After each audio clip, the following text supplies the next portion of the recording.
세계평가원 유승준 팀장님께서 노벨과학상수상 사례를 발표해 주시겠습니다. 예, 방금 소개받은 한국과학기술평가원의 유승준입니다. 시간이 많지 않아서 제가 핵심적인 내용 중심으로 소개해 드리도록 하겠습니다.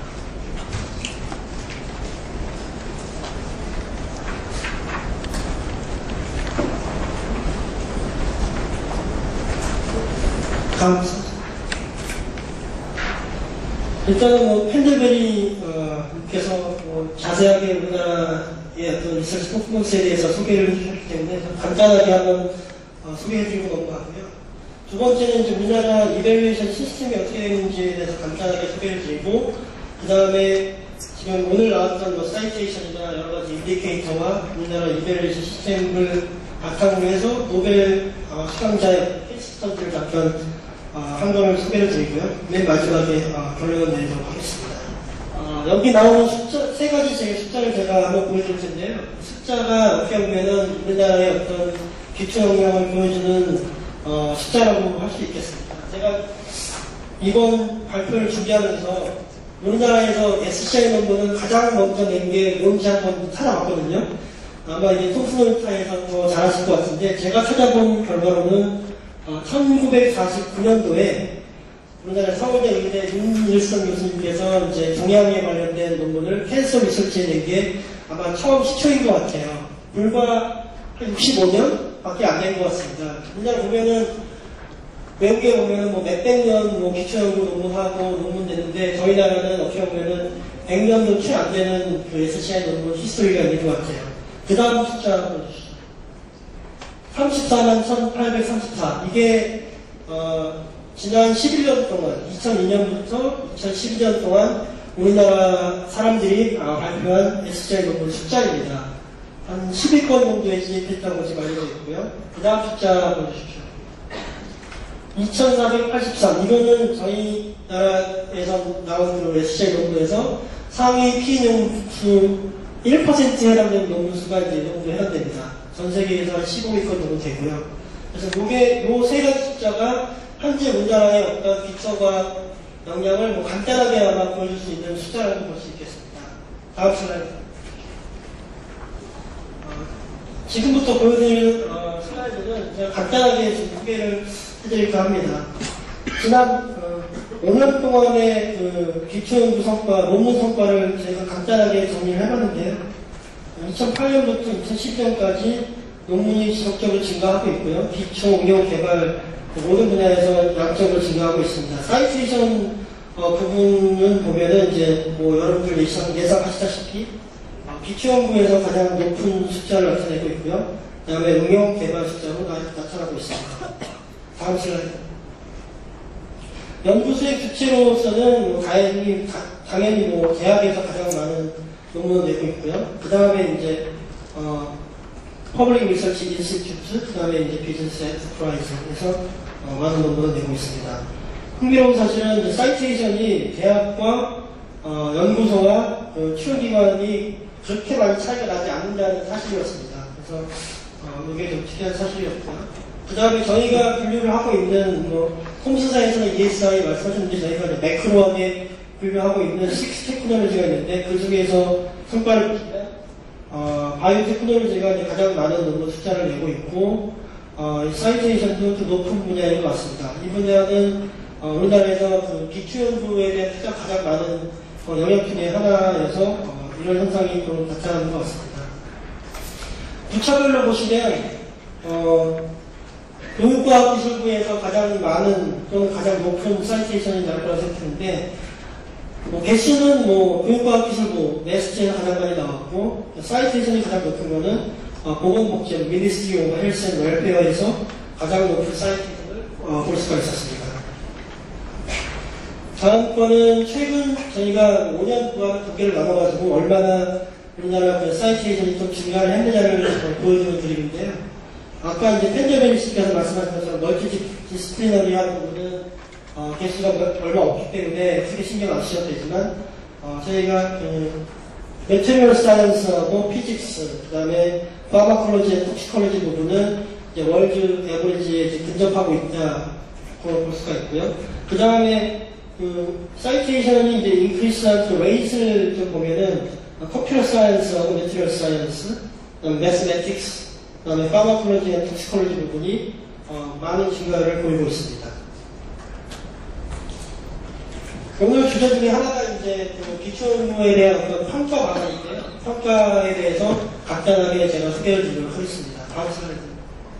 이게 이제 전 세계적으로 우리나라뿐만 아니라 전 세계적으로 R&D를 이제 매니지먼트하는 사이클인데요. 그 팔러시가 이제 만들어지고 그 팔러시가 이제 실현되기 위해서는 프로그램을 통해서 예산이 이제 투자가 돼야 되고 그 다음에 투자된 그 예산이 잘 쓰였는지 위해서 이제 평가를 하게 됩니다. 이 평가가 중요한 이유는 그림에서 보시다시피 많은 부분에 피드백을 주기 때문입니다. 팔러스에도 피드백을 주고 그 다음에 투자에도 피드백을 주고 그 다음에 프로그램 디자인에도 피드백을 주기 때문에 이 이베루에이션이 어떤 프레임으로 가져가느냐에 따라서 우리나라 연구에 대한 특히 이제 기초 연구에 대한 방향성이나 네거티브 파지티브한 피드백을 나타낼 수 있습니다. 그래서 이베루에이션에 대해서 간단하게 소개를 드리면 굉장히 많은 이베루에이션이 진행되고 있습니다. 제가 2008년도에 처음에 이베루에이션에 대한 개선을 할 때 그 연구자분들과 현장에서 그래도 칭찬을 받은 게 평가를 굉장히 많이 완화했다 그거였습니다. 예전에는 매년 모든 사람을 다 평가를 했었거든요. 근데 2008년도에 이제 접어들면서 3분의 1씩 줄어들고 이제 평가도 부담도 완화하고 해가지고 그랬는데 요즘에는 좀 다시 많아지는 느낌이어가지고 좀 괴이한 부분이 있습니다. 평가에 대해서 여러 가지 있겠지만 간단하게 소개를 드리면 다음 슬라이드. 밑에 이제 프로그램 이밸리에이션과 인덱스 이밸리에이션이 있는데 프로그램 이밸리에이션은 주로 이제 부처에서 먼저 평가를 해온 거를 이제 한 번 더 평가하는 것이기 이 평가는 평가 지표가 상세하게 되어 있고 그 지표별로 얼마나 달성했는지에 대한 평가고 밑에 있는 인덱스 이밸리에이션은 사업별로 쟁점이 있는 경우에 그 쟁점에 대한 문제를 진단을 하고 해결 방안을 제시하는 방식입니다. 그래서 주로 이제 저희가 말하는 그 평가는 프로그램 이밸리에이션, 지표에 의한 프로그램 이밸리에이션을 주로 설명을 하고 있습니다. 다음 슬라이드 보시면 저희 나라 프로그램에서 논문에 대한 그 평가를 함에 있어서 임팩트 팩터를 평가의 지표에 넣는 그 사업을 제가 한번 조사를 해봤는데 2010년도에는 5.4% 정도밖에 그 임팩트 팩터라는 거를 반영을 안 하다가 작년까지 했을 때는 10%가 넘는 부분을 반영을 하고 있습니다. 물론 이 임팩트 팩터가 그 질적인 부분을 충분하게 반영하지 못하지만 최근 평가에서 그나마 이제 질적인 부분을 반영하는 부분이 많아지고 있다는 것을 보여주고 있고요. 그 다음 슬라이드는 전체 논문에 대한 어떤 인디케이터를 총합을 모아본 상태에서 양적인 건수하고 임팩트 팩터하고 어떤 정도 비중이 되느냐를 조사를 해봤더니 2010년에는 9% 정도였다가 2013년도에는 16%로 늘어난 걸 알 수 있습니다. 물론 이제 앞서 발표했던 그 사이테이션에 대해서는 저희가 그 프로그램 이밸리에이션에서 하기 어려운 부분이 있기 때문에 인덱스 이밸리에이션에서 프로그램의 특성마다 기초연구에 가까운 사업 같은 경우에는 사이테이션도 보고 여러 가지 그 질적인 부분을 보고 있습니다. 다음 슬라이드.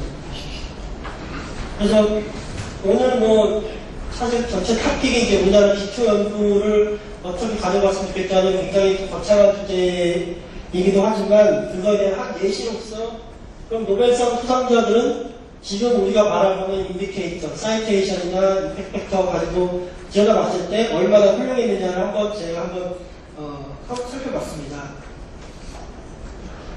노벨 수상자분들이 너무 많기 때문에 제가 한 3분 정도 케이스를 한번 살펴봤고요.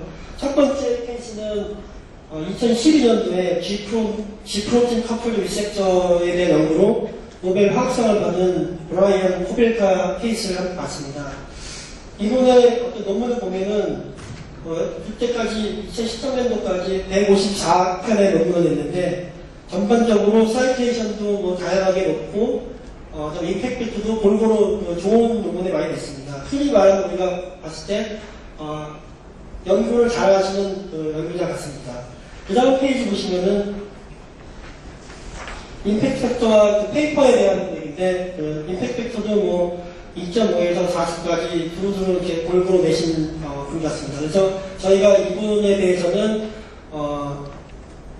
노벨상 우리가 흔히 떠올릴 때 연구를 잘하고 지속적으로 연구를 잘하는 그런 연구자분과 하는 그런 케이스에 해당될 수 있을 것 같고요.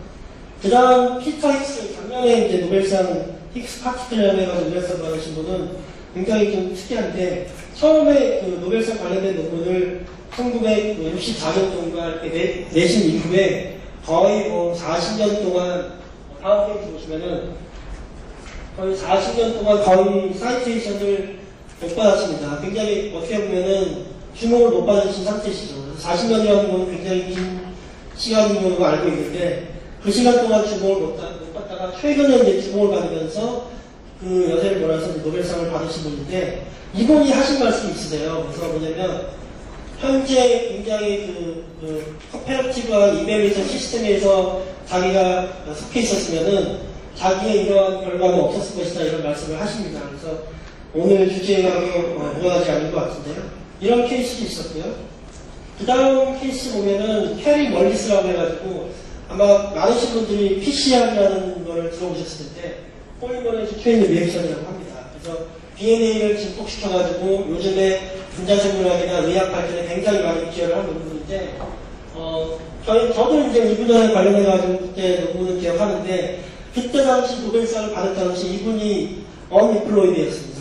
그래서 노벨상 받을 때 그 인터뷰 사진 보면은 서핑 들고 이제 그 바닷가를 뛰어드는 모습을 제가 기억하고 있는데, 이분 같은 경우에는 처음에 이제 그 논문을 내시고 63년도에 논문을 내시고 거의 20년 동안 그걸 활동을 안 하시다가 85년도에 친구의 소개로 이제 다시 연구를 시작해가지고 논문 한두 편 정도 내려가지고 이제 노벨상을 받으셨거든요. 그래서 앞서 두 케이스에 대해서 또 이제 다른 케이스인 것 같습니다. 그래서 이분은 뭐 노벨상을 받기 전까지 굉장히 다양한 커리어를 했습니다. 뭐 이런저런 일들도 많이 하시고, 우리가 흔히 생각하는 아카데미아에 열심히 하신 그런 케이스보다는 이것도 해보고 저것도 해보고 굉장히 다양한 커리어를 가지신 분인데, 93년도에 이제 PCR이라는 방법을 개발해가지고 노벨상을 받으신 케이스입니다. 이 부분은 보통 우리가 노벨상 하면은 이론적인 걸 중심으로 생각하는데,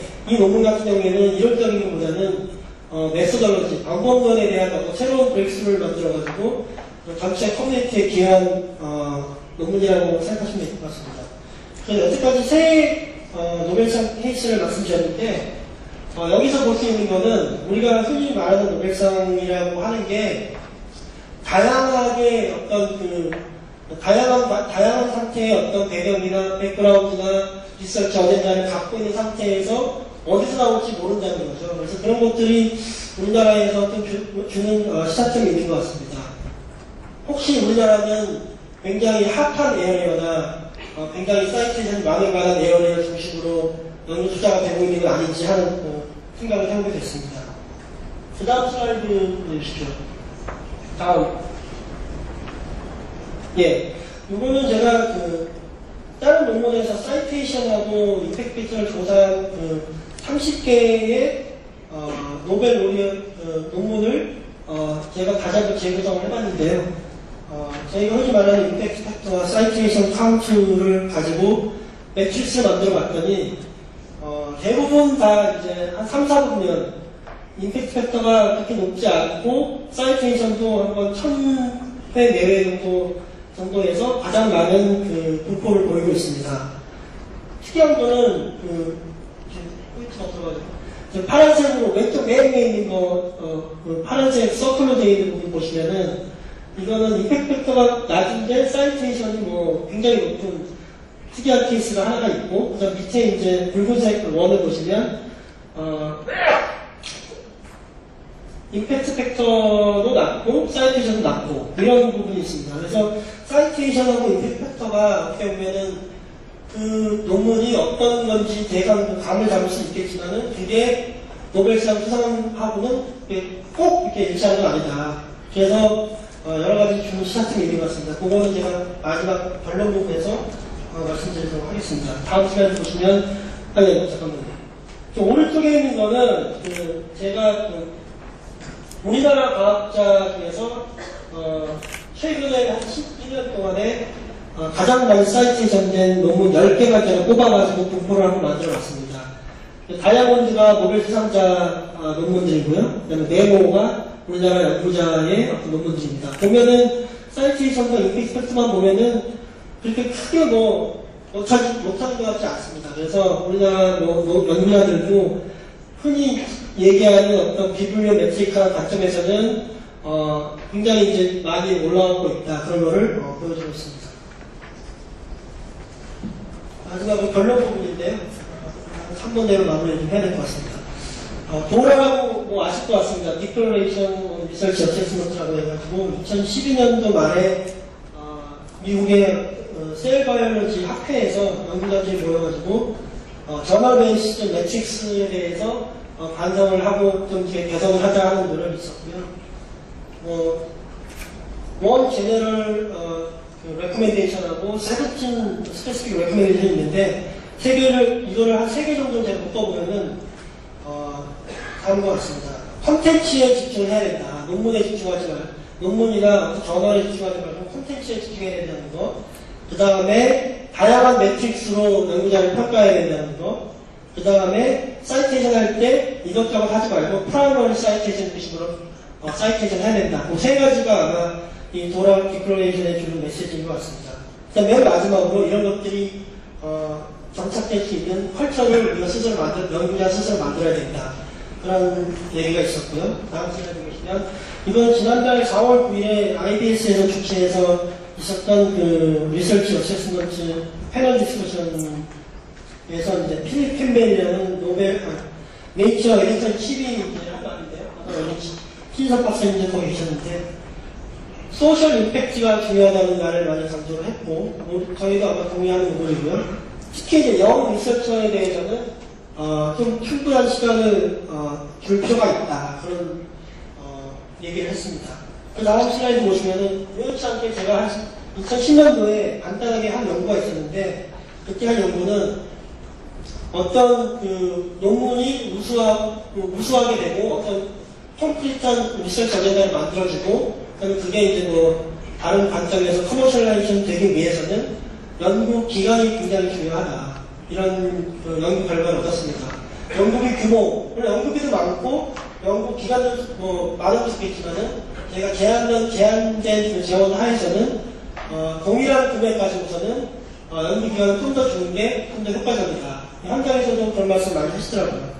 예를 들어서 3억을 1년 동안 주는 것보다 1억씩 3년 동안 주는 게 훨씬 효과적이다. 특히 이제 영 사이언티스트들한테는 지금 그 사람들의 평생 가져갈 리서치 어젠다를 세팅하는 중요한 시기이기 때문에 많은 돈을 조그만 사람한테 주는 것보다 적은 돈을 길게 다양한 사람한테 주는 게 좋지 않느냐 하는 결과를 얻을 수 있었습니다.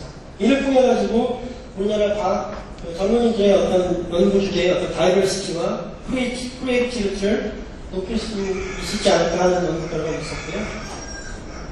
그 다음에 제가 이제 좀 빨리 마치한 소리는 리서치 엑셀런스 보시면은 아까 펜틀베리 씨도 얘기하셨지만은 그 사회가 가지는 어떤 리서치 역량과 성숙도에 따라서 이베레이션 콘셉트가 진화하는 것 같습니다. 과거에 한 20년 전만 해도 SCI 논문 하나 내면은 그냥 박수 쳤거든요. 지금은 SCI 논문 하나 낸다고 해가지고 아무도 박수 치지 않거든요. 그만큼 우리나라의 어떤 연구가 진화하고 있고 또 발전되고 있는 것 같습니다. 심지어는 이제 사이테이션조차도 정량적이다. 그 이상 무엇이 있어야 된다 하는 논의가 이루어질 정도로 우리나라 연구 환경이 많이 발전된 것 같습니다. 소프트웨어 분야 한국 교수를 만나봤는데 소프트웨어 분야가 굉장히 신생 분야인데 이 분야는 이제 컨퍼런스를 통해 가지고 굉장히 많은 좋은 결과들을 공유하고 거기서 굉장히 많은 디벨롭을 한다고 했는데 우리나라 같은 경우는 SCI 논문을 굉장히 많이 푸시하는 분위기에서 외국하고 비교할 때 SCI 논문과 컨퍼런스를 준비하는 동시에 준비하는 두 마리를 턱을 가지기 너무 힘들다. 그런 말씀을 현장에서 하십니다. 그래서 분야에 따라서 성숙도하고 커패시티가 다르기 때문에 그거에 따라서 다른 평가 기준을 적용하는 것도 우리가 고민해야 할 문제인 것 같습니다. 다음 슬라이드 보시면 계속 넘겨주세요. 펀딩 문제인데, 펀딩이 이제 기초연구는 우리나라는 주로 정부 중심으로 하고 있습니다. 아까 이제 원장님께서도 말씀하셨듯이 이제 기초연구에 대한 어떤 예산과 충분성 그런 거에 대해서 그런 것 때문에 아직까지는 보수적인 게 현실입니다. 그럼에도 불구하고 우리나라가 굉장히 기초연구에 대한 투자를 많이 하고 있고요. 하지만 이제 외국의 사례에서 보시면은 이제 록펠러 재단이나 하워드 휴스 메디컬 인스티튜트 재단처럼 이제 민간에서 굉장히 많은 투자를 지원하고 있습니다. 그래서 우리나라도 몇몇 사례가 있는 것 같습니다. 그래서 정부뿐만 아니라 민간에서도 이런 초기 자금, 특히 이제 영사이언스들에 대한 어떤 초기 자금을 풍부하게 제공함으로써 우리나라의 어떤 기초연구 포트폴리오나 포텐셜을 좀 더 풍부하게 할 수 있는 어떤 지원책이 좀 필요할 것 같고요. 이를 통해 가지고 정부 중심의 어떤 기초연구 지원책에서 내셔널하게 확대되는 게 바람직하지 않다 생각을 해봤습니다. 다음 슬라이드. 네, 마지막 슬라이드인데요.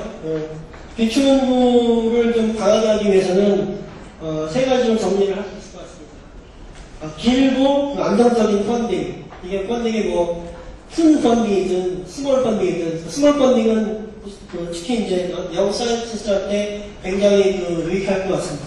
그런 펀딩이 중요할 것 같고요. 그를 통해서 이제 다이버시티를 좀 더 확보하는 게 우리나라의 숙제인 것 같고요. 그 다음에 이런 것들이 될 수 있도록 하기 위한 평가가 중요한데, 평가가 이런 것들이 되기 위해서 걸림돌이 되는 게 아니라 이들을 위해서 서포트하는 그런 역할을 할 수 있는 평가 체계를 좀 전환하는 게 필요할 것 같습니다. 그래서 우리나라가 이제 짧은 기초연구 역사에 불과하고 많은 발전을 이뤘는데, 거기서 이제 안주하지 말고 좀 더 점프할 수 있는 계기가 될 수 있도록 많은 관심이 필요할 때인 것 같습니다. 제 답을 마치겠습니다. 감사합니다.